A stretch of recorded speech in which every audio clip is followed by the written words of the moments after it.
In 2016, U equals U was launched to build and communicate a consensus about a largely unknown fact. People living with HIV who are on treatment and have an undetectable viral load cannot sexually transmit HIV. When people living with HIV are on effective treatment, it will suppress the virus in the blood to a level that is too low to be measured by lab tests. That is called having an undetectable viral load. When people living with HIV are on treatment and have an undetectable viral load, they protect not only their own health, but they can't transmit HIV to their sexual partners. Their HIV is untransmittable, hence U equals U. Undetectable equals untransmittable. U equals U is changing what it means to live and love with HIV around the world.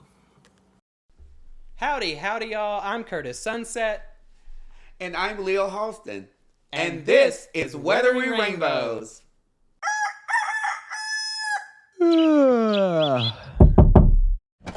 Well, howdy, Miss Halston. Let's go for a walk on the Rainbow Trail. Oh no, the last time you forgot the umbrellas and got us into a whole heap of trouble. I won't forget this time. Let's go.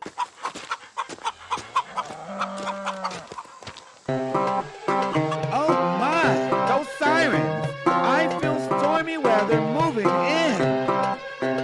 Girl, that ain't men it's raining. That's sequins and stones. And we ain't got no umbrella. We better run.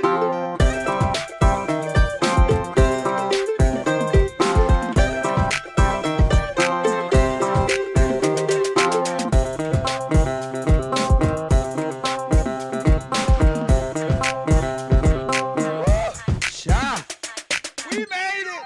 And I'm glad we had each other to weather the rainbows. Howdy y'all, and welcome back to Weathering Rainbows Season 3, Episode 3. And I know it has been a little bit of time since you've heard from us, and we do apologize for that delay. Frankly, we have been running into a lot of technical issues, things that we are trying to get worked out.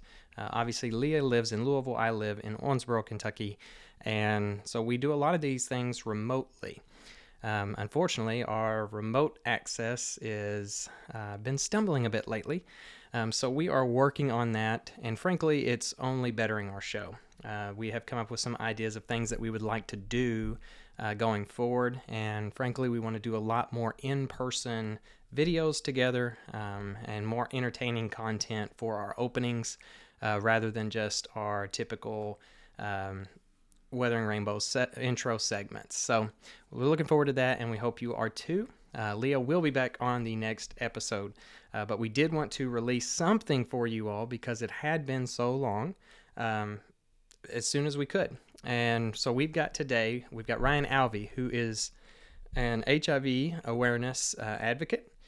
He is someone who lives with HIV, and we think this is such an important topic for us that we wanted to go ahead and get it out with as much information as we possibly could alongside this show.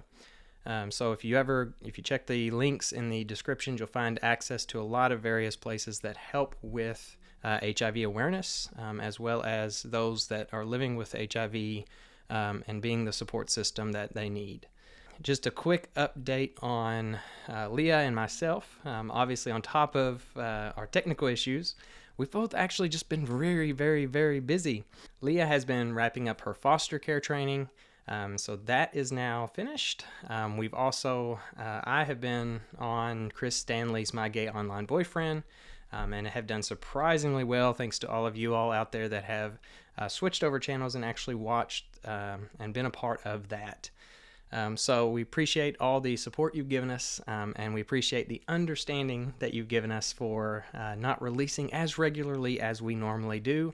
But I truly believe that you're going to love the content that is to come as we do a lot more in-person segments and videos. So if you've watched any of the My Gay Online Boyfriend videos, you know that Leah and I can do a lot of those kind of things now, and we are looking forward to having our own little skits and informational videos and various things that we can do now with our editing capabilities. So look forward to that. But for this one, it's going to be a very short intro, and we're going to go ahead and kick it over to the interview, a very important interview for all of us, and that is Ryan Alvey, who is a U equals U advocate and ambassador. And we look forward to hearing his story today.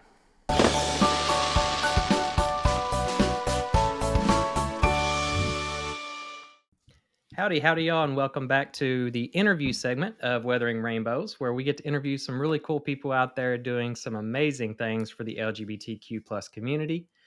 Today, we have what I consider one of the most important topics for our entire culture. It's something that has affected our history. It's affected many of my personal friends and acquaintances, and it's something that we really have to do a better job about communicating.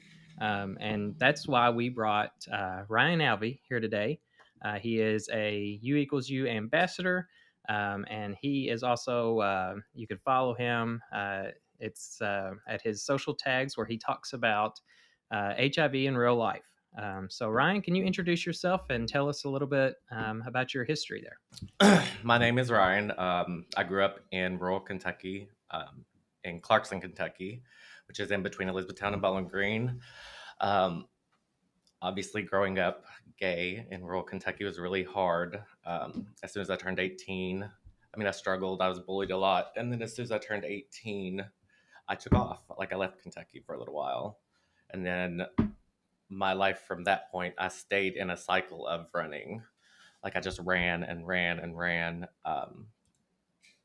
And I lived in 10 states, 20 cities, and then decided at the age of 38 to come back home and to reconnect with my family, because they do love me. And obviously being gone half my life, they didn't know me. Yeah. Just coming home 1 week out of every year, you don't really, and you grow and you change, and they missed all that. So I came home, and about 3 or 4 months after coming back to Kentucky, I was unaware, because living in bigger cities like San Diego, Dallas, Miami, I got tested every 3 to 6 months, because that's what I thought all gay people did.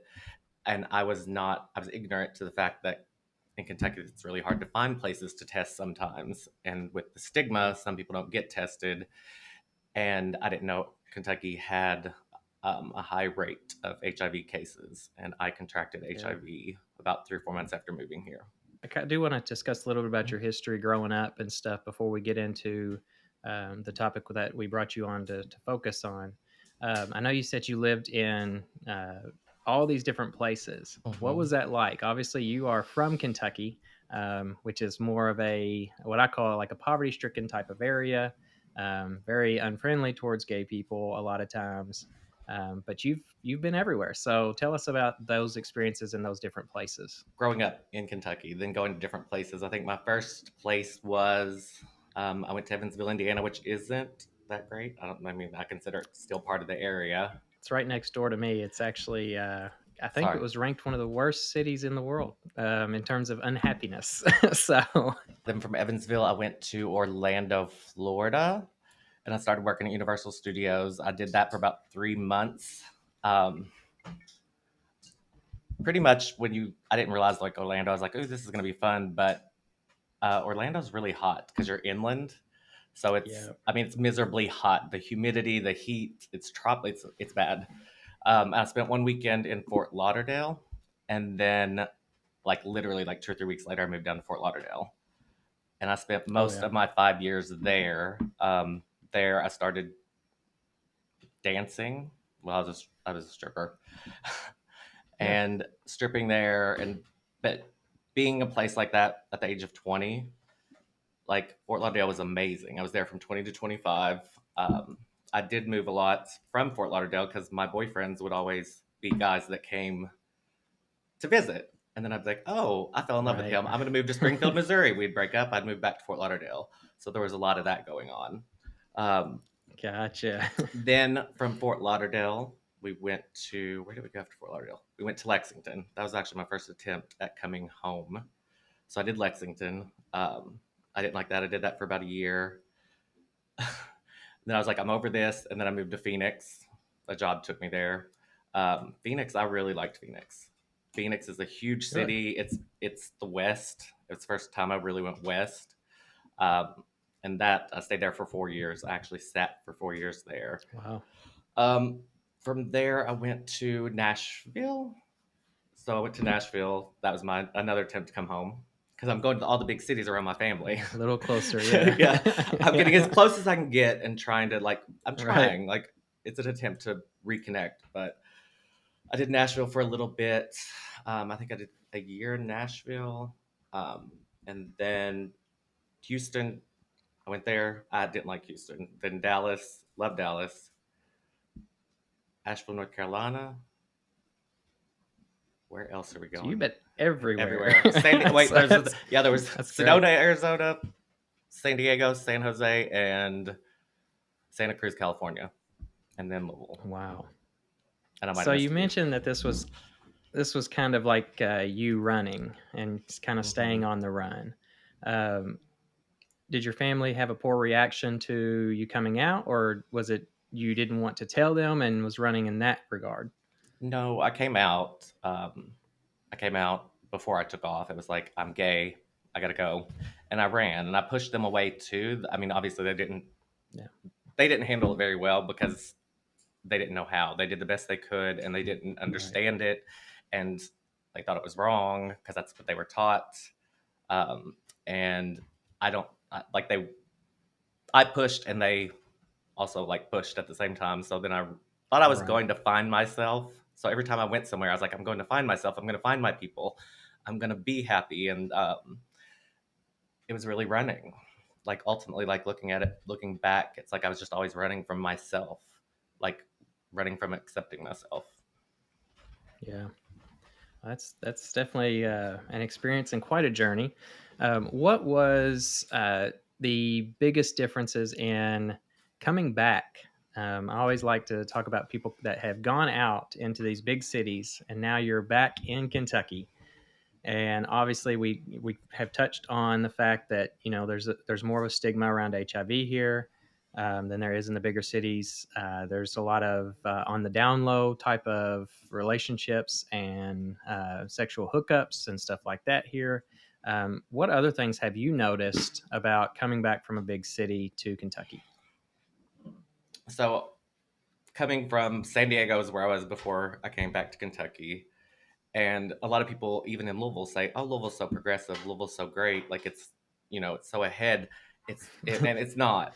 When you've been to California, which some people have not, it's a different world. People are loved and accepted there. You could be anything you want to be, and nobody cares. You don't feel judged.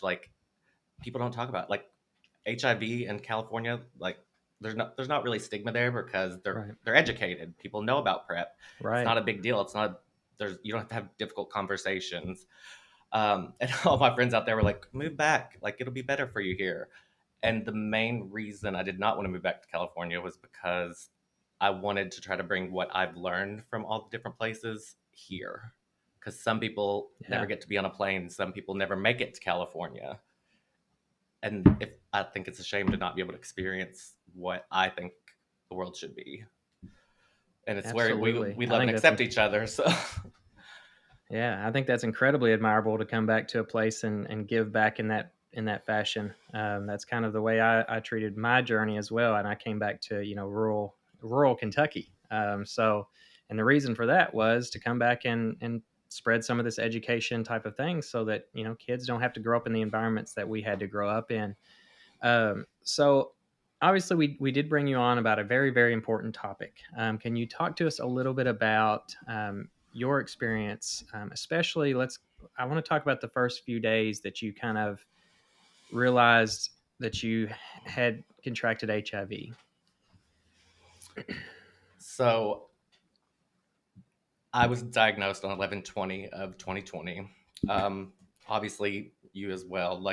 I've seen a lot of, I didn't experience the main part of HIV and AIDS, but I have lost people over the years. 4 of my exes have passed away over the years, and I've seen it. I mean, it's really impacted the gay community. So when I knew, because usually when you get a phone call that they need you to come in and they're not going to give you your results, I knew, they didn't have to tell me, because normally they say you're negative and you go about your day.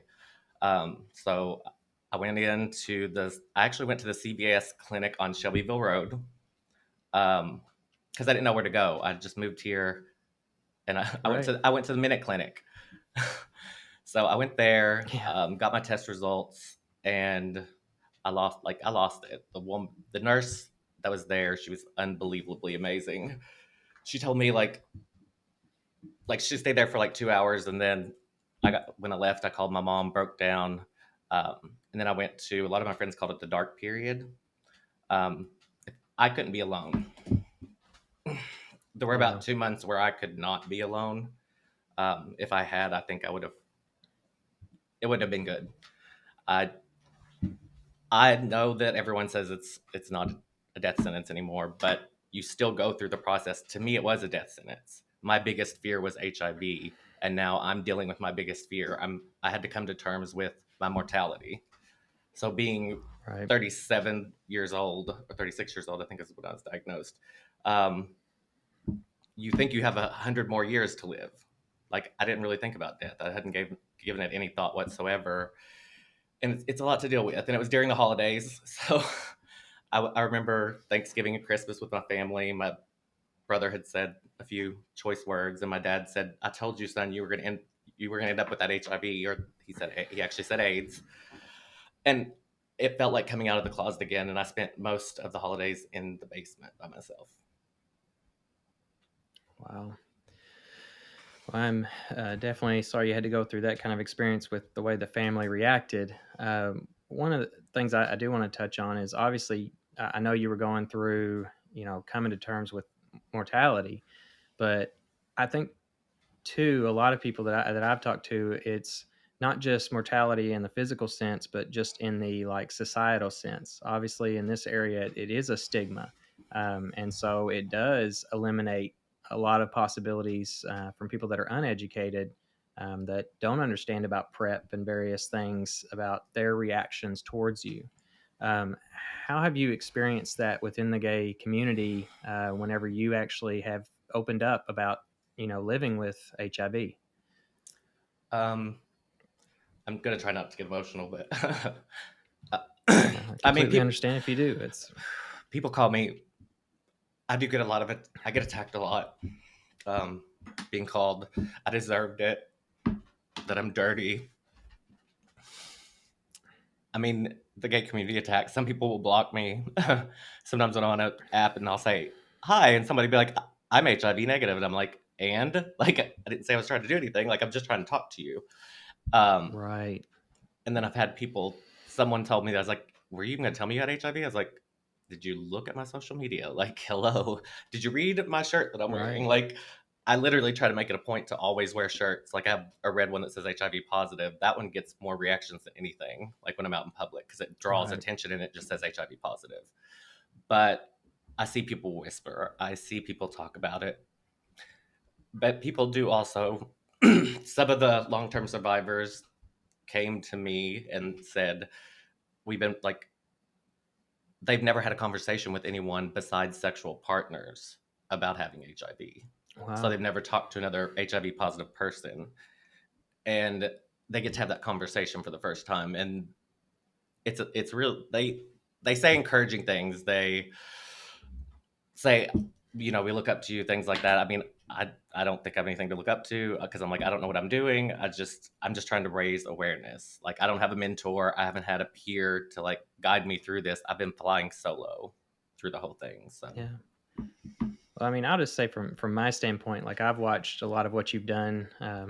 Just for our listeners, we've been kind of trying to get through this interview for about 6 months now. I feel like it's a very important topic, and I've watched a lot of things that you've been outspoken about, and I think it's incredibly impactful because one of the things about, like, for instance, when we grew up and we saw a person who's out and proud and gay and is true to who they are, and they walk down the street and they don't give flying what about what anybody else says, um, that is what inspired us. So I think what you're doing is going to be incredibly transformational over time with people that are seeing this. You're talking about long-term survivors. Well, there's going to be people out there that are that are a lot younger than 36 whenever they contract HIV. I mean, it does spread, and by them being able to see somebody like you that's open, that's honest about it, that's educating people, it's going to allow them to live that type of life that's true to themselves too. So I, I just want to say thank you for that and what you're doing. Um, with that, though, you are a U equals U ambassador. And can you tell us a little bit about that program? So I don't want to throw anyone under the bus, but Kentucky is, I looked at Kentucky. There's no organizations in Kentucky that actually are partnered with Prevention Access Campaign or the U equals U movement, which means people aren't talking about it. A lot of people here don't know what it means because someone said something about like you have an incurable disease. You could have gave it to me, and I was like, I'm undetectable. I can show you my test results that I'm undetectable. Right. I've been undetectable for over a year. We're actually getting ready to hit a year. It'll be a year on March 8th. March 8th will be my year that I've been undetectable. That's great. But people aren't aware of it. Like, I have U equals U shirts and stuff, but I hope people look at it, but it's like they just see a shirt, U equals U. They don't know what it is. Right. But it's having those conversations because the thing is, people with an undetectable viral load cannot transmit the virus sexually. And that's a big, I mean, it's a big deal. Like, being able to love and not have to worry about giving that to anyone is huge. Like, I think since it's came out, like I'm glad that this sounds funny. I'm glad that I got HIV when I did, because it's during the movement, it's during the wave, because U equals U just it's like 2 years maybe that it's been a big thing and that people are actually starting to recognize it. And I get to ride that wave, and I'm not facing all the stigma because some people are educated. The younger people, I've noticed, like if someone's younger, like let's say under 25, they don't have a lot of stigma towards it. Some of them, but the older ones do. Right. It's like my age. Yeah, I definitely think, our generation is I think we grew up hearing all the things that people feared about it. We obviously are on the tail end of, whenever HIV was sweeping across all of gay culture, and, there was no real cure or real even medicine that could help the situation at that time that was out there. So I think we dealt a lot with that type of fear. And we're kind of getting a lot of that residual fear with, the 30-year-olds and stuff that are out here now. With the younger generation, though, one of the things I fear, especially in rural areas, and I think we've got a lot of stigma there, is obviously we still don't have a lot of sex education courses within high schools. So I want you to kind of just walk us through a little bit about what exactly U equals U means, because a lot of high school students and college age students listen to this podcast. What does that actually mean? And what, for instance, if somebody were to be sexually active with an HIV person, is there anything that they should be aware of?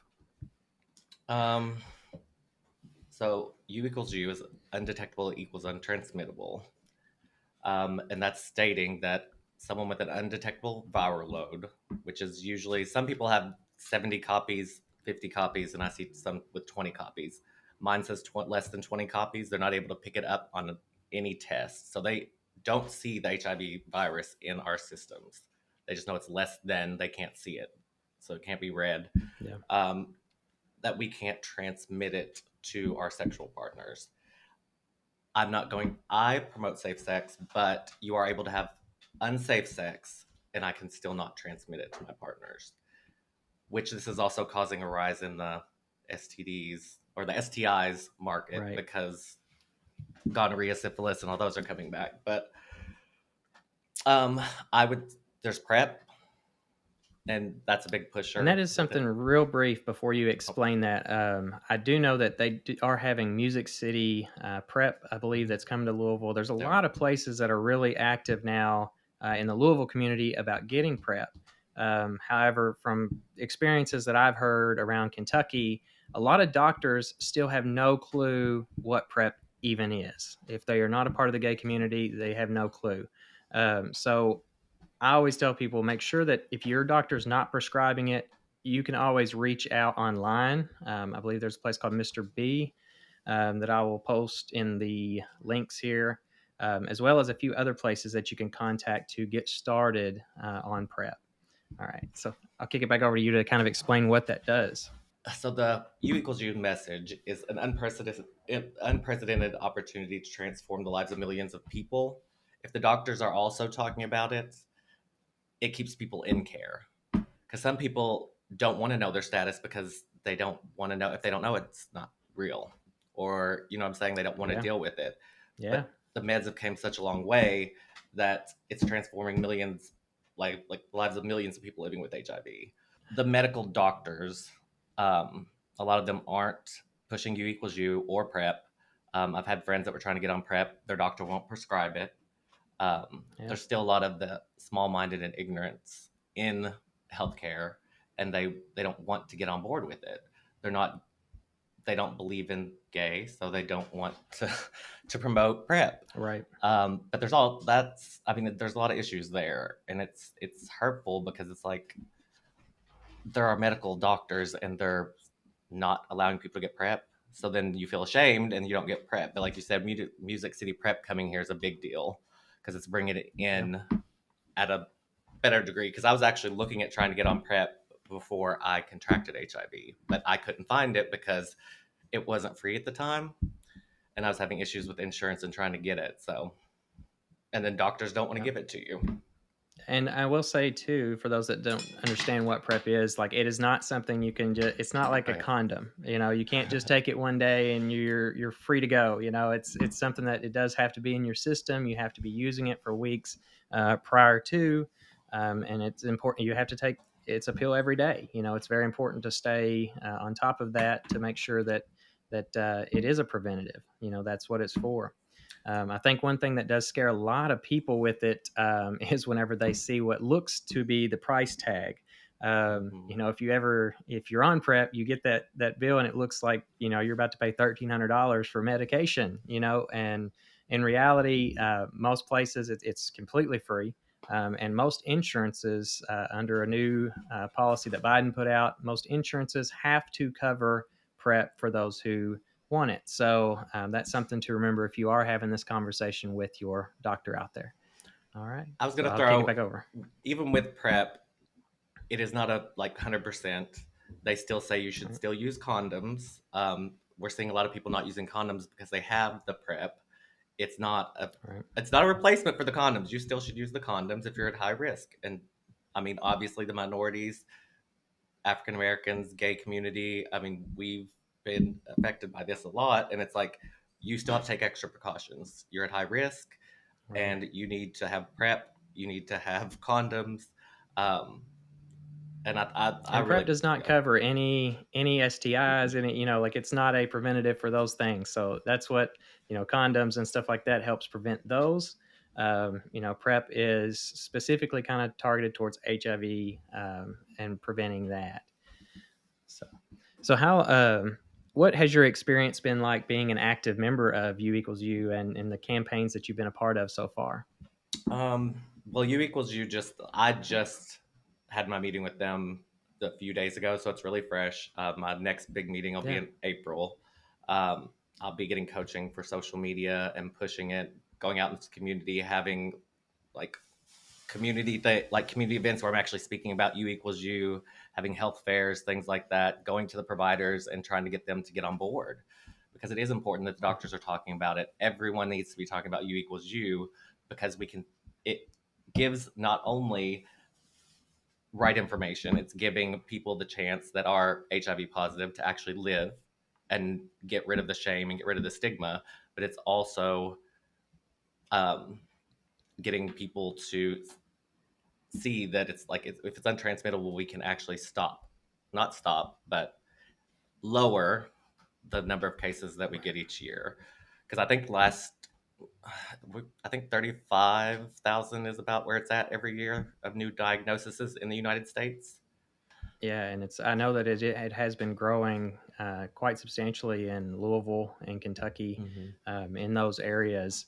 One thing I will also point out is that, to contract HIV, it's not just necessarily sexual. You can get this through certain types of drug usage. And for instance, one of the things that I do want to point out is in Louisville, there is a place called the Social Practice Lab. And they help a lot with lowering the HIV rates and helping kind of do some of that education type of work within Louisville. And there's I'll have to post that link too to where that they can go to get that information. Yeah, I actually met with Michael the other day. I really like it over there. That's a great location over by in Shelby Park. Yeah. I mean, you have to do those things, and that's something like the harm reduction. It's important to meet people where they're at, which we all know we're talking about, and to really address social barriers and stuff, because a lot of people can't get to the healthcare, or they're worried the doctor's going to judge them, or they're not going to use the right pronouns, and all these different things happen. And if you get hurt, like if I go into a doctor's office and I'm told I can't have PrEP, or he acts like you're gay, and I don't, you're not okay, and I'm not going to treat you. I'm going to go away, and I'm not going to try again.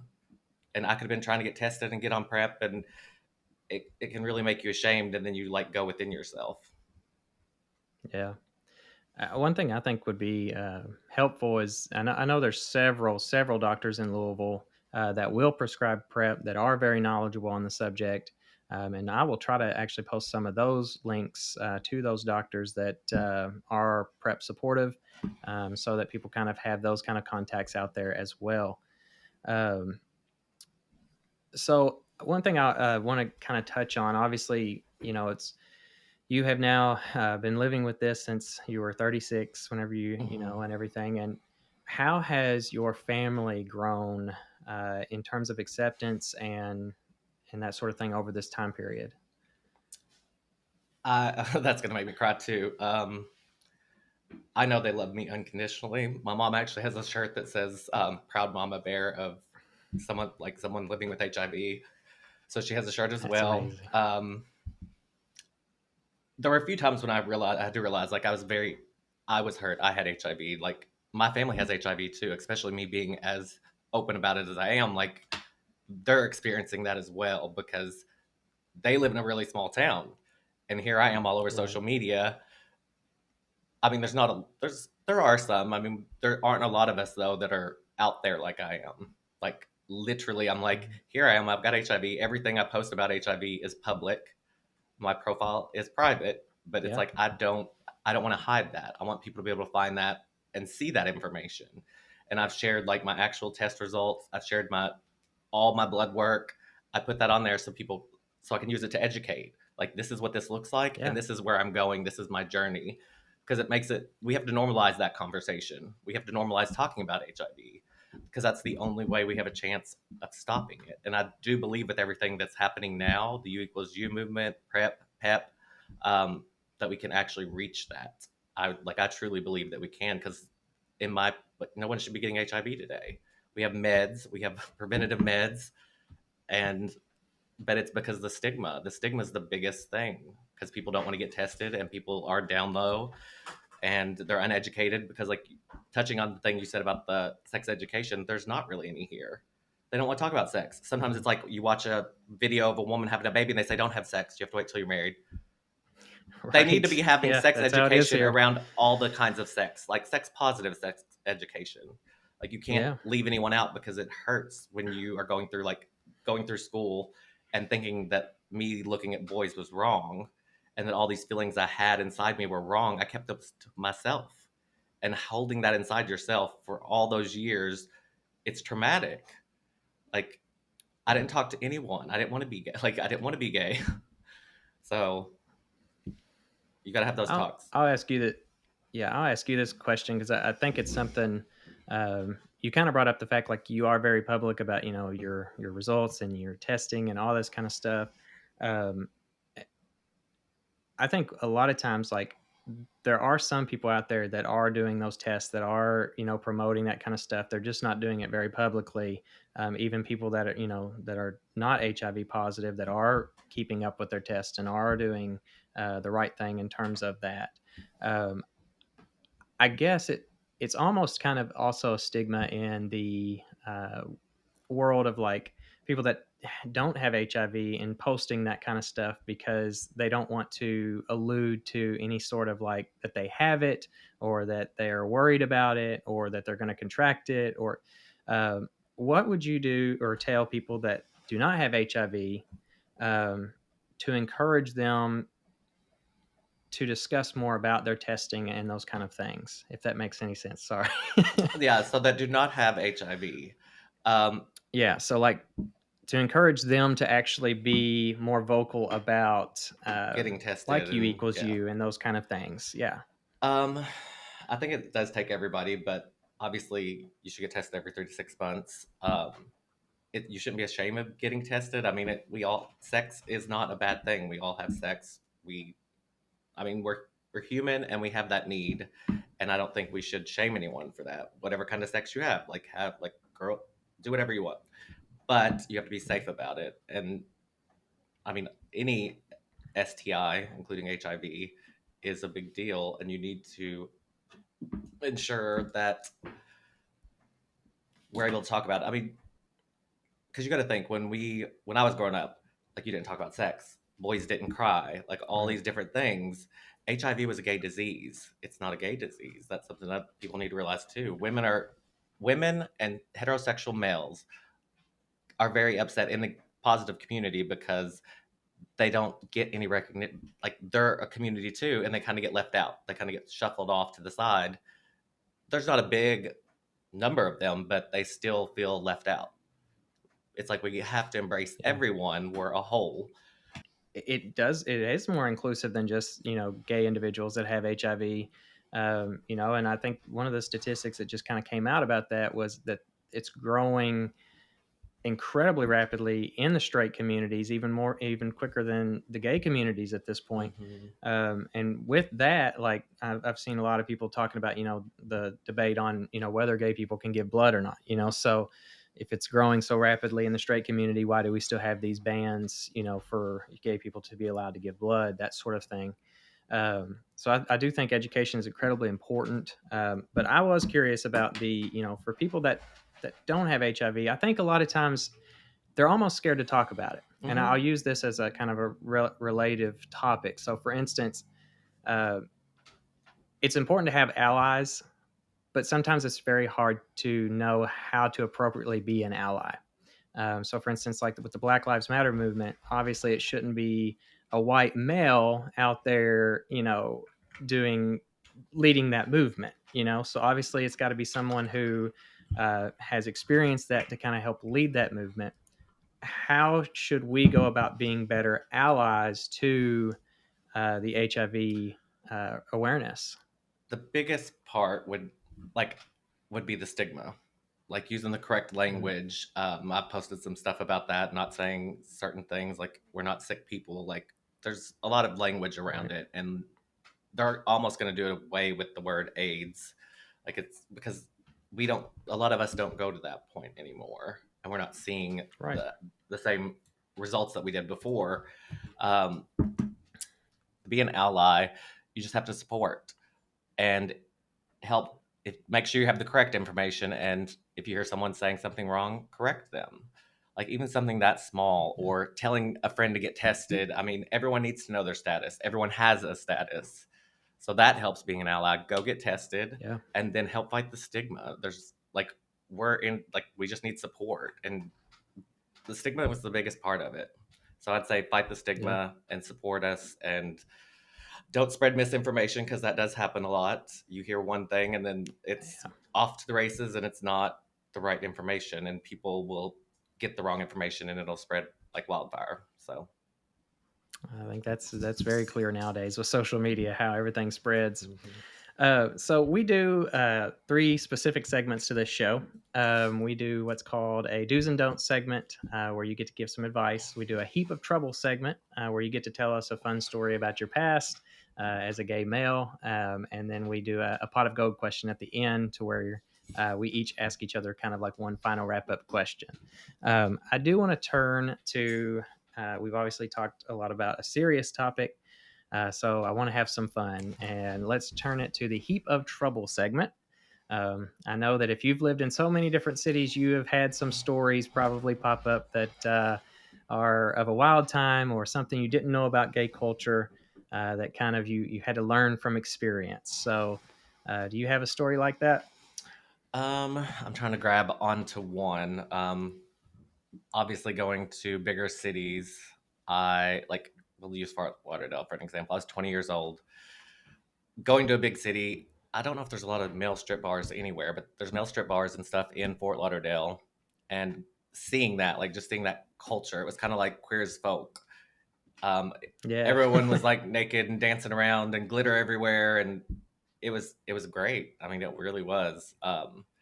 But I was young and trusting and naive, and it's like I did so many things like I shouldn't have done. Like I would. What was it? I can't even remember what happened. I ended up. What was it? I had like drank too much or something and threw up all over a drag queen, and it caused like so much drama because I didn't know my own limit, and Yeah. I didn't know any better, and I was 20 and I shouldn't have been there anyway. But I was like 20 and drinking, and yeah, it was definitely not cute. That is a very common experience. I feel like we all have to go through. Not the puking on a drag queen, but definitely the overindulgence and that sort of thing. And then obviously, like when you're with because I was stripping and running with the drag queens, I ended up doing drag at one point in time. I feel like all of us need to try that at one point in time. It was a good It's a rite time. of passage. I cannot. It hurt. I've done it twice, and it was an experience. I mean, I think you just have to embrace everything in the community, and I mean, we all want love and acceptance. So it's like, don't judge and just embrace each other. Oh yeah, I've always said that being in drag is hard work. So I admire anyone who's able to do it. So I have done it once now. Once, yeah, it's a lot of work. I had to do it. Yeah, I did it for Hunks and Pumps, which was a fundraiser for LGBTQ homeless youth, and Leah made me do it. So is that where you you don't shave your legs and stuff, do you? Are you like in full drag? Oh, I had to do it all. Yeah. Oh, wow. This was full drag. Yeah, they put you in full on everything, and it was fun, but it is not something that I personally desire to do again. So yeah, I agree with that as well. It's a lot of work. I have respect for the people that do it, but it's not for me. I don't do well in heels. I'm gonna go to the do's and don'ts segment, where you get to give 3 pieces of advice, 3 do's and 3 don'ts on any topic of your choosing. So I picked gay dating hookup apps. So the 3 do's and don'ts of the gay dating hookup apps. 1 do is show your face and use recent photos. 2 is meet in public. Don't ever meet in unknown locations. 3, ask about status. Because I feel like people don't ask about status anymore. And I think that's really important. Like you need to talk about status. You need to know your status, and you need to know anyone you're going to be with status. How should people go about asking about someone's status, and in terms of that? It should be a normal conversation. I mean, you can put it on your profiles, but if I was going on a date, like there comes a time like, what's your status? I mean, I feel like it should be a normal conversation. If you're with someone, you should know their status. Like I challenge my parents and all my friends, what's your status? Like, why do you not know your status? Like, you should just challenge everyone around you and just be like, what's your status? I've always asked, but a lot of times it's people don't know their status and they will tell you that they are negative, which their test was 5 years ago. So you just need to make sure you're having those talks. A recent.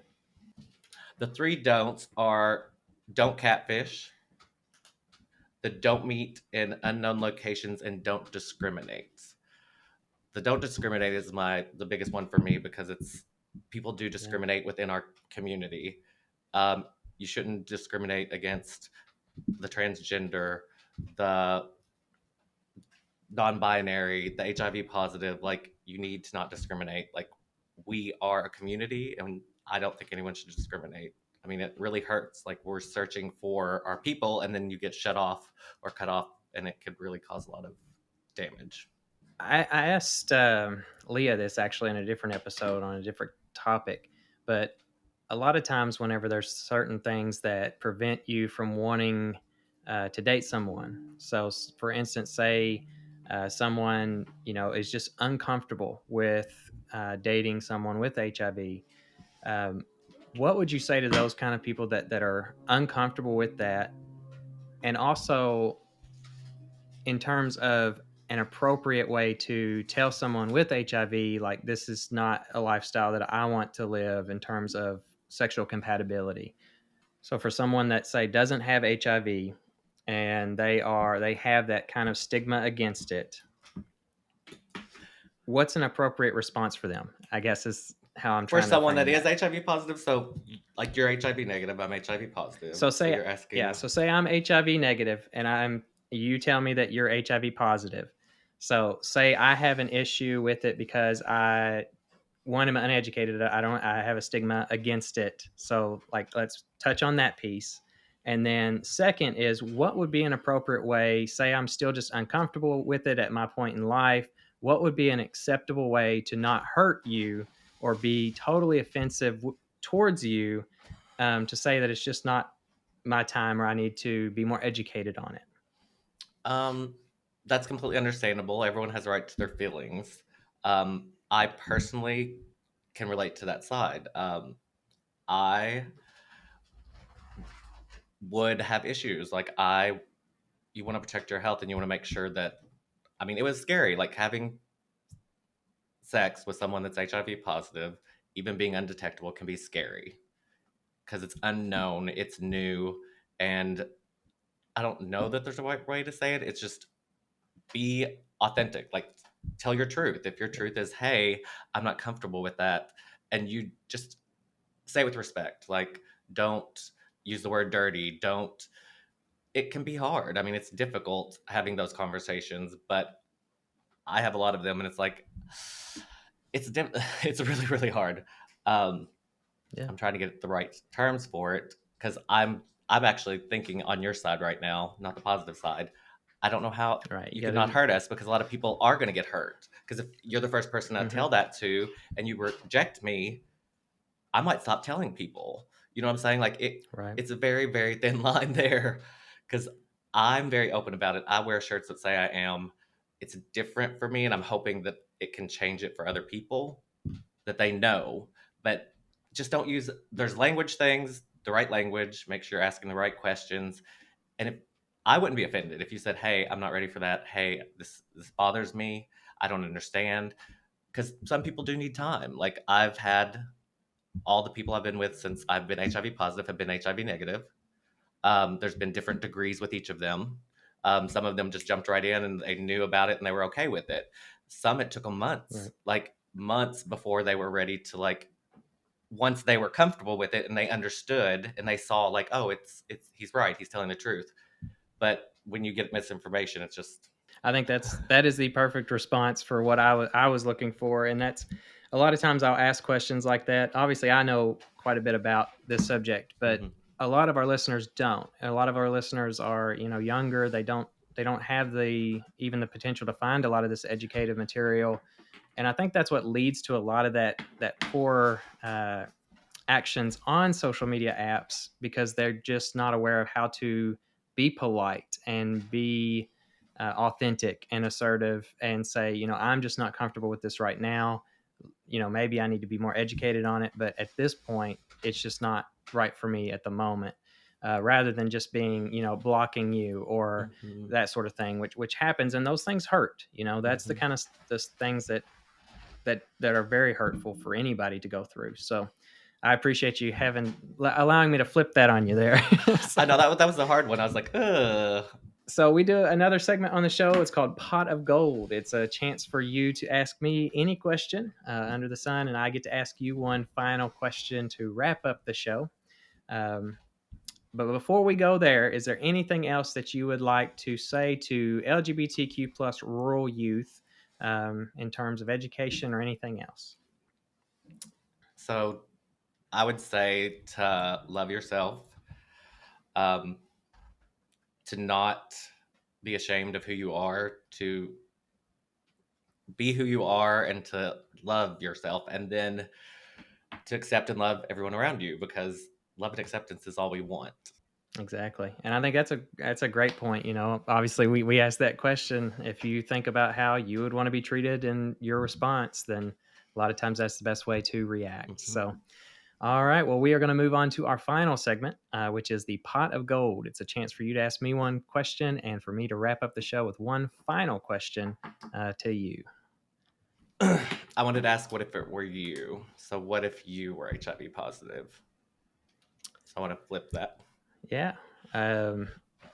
Truthfully, I think I would go through a very, very similar experience as yourself.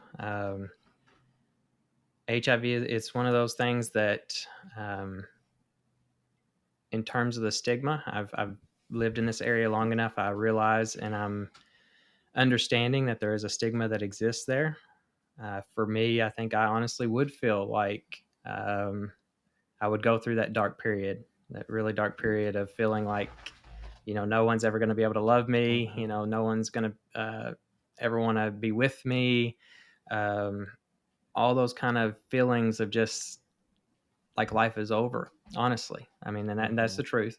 But I think I would also be where you're at, too, in the sense of you eventually.